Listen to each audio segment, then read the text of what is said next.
We continue our reading of Turn Your Eyes Upon Jesus, an invitation to spend a year with your best friend, a daily devotional by author George R. Knight. Today's reading, September 25, The Trial of Peter, Phase 1.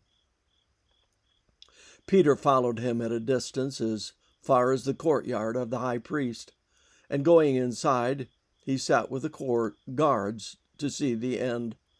And a maid came up to him and said, "You also were with Jesus the Galilean." But he denied it before them all, saying, "I do not know what you mean."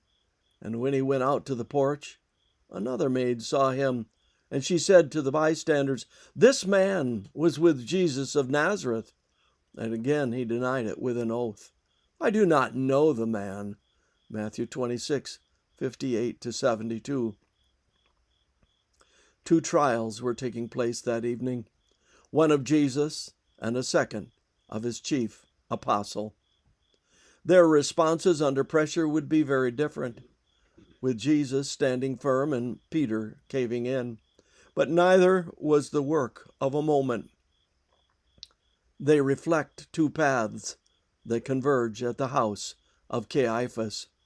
We see them becoming evident in Gethsemane, where one man prayed while the other slept, where one man surrendered himself totally to death on the cross, while the other failed to face the events that would soon inundate both of them.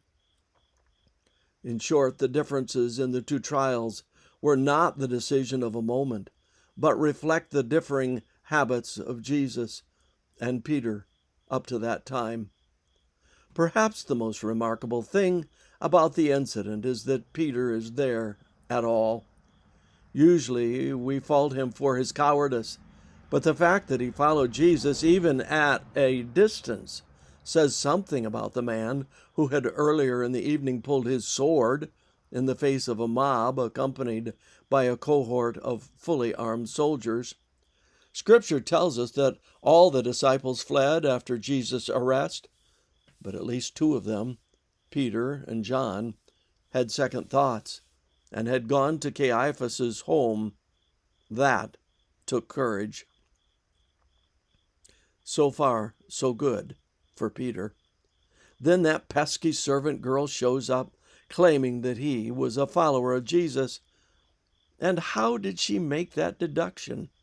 It wasn't all that difficult. John tells us that he and Peter both followed the procession to the high priest's house, but that John had been allowed into the courtyard because he was known to the high priest, while Peter remained outside the gate. So John went to the maid who kept the door and asked her to let Peter in. And according to John, it was that very maid who first put the question to Peter. John 18:15-17.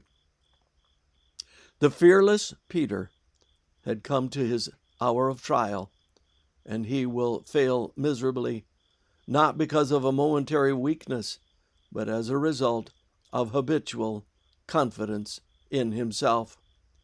We can learn from Peter that our daily actions and attitudes are building characters that we must face in our own hour of trial. This concludes our reading today of Turn Your Eyes Upon Jesus.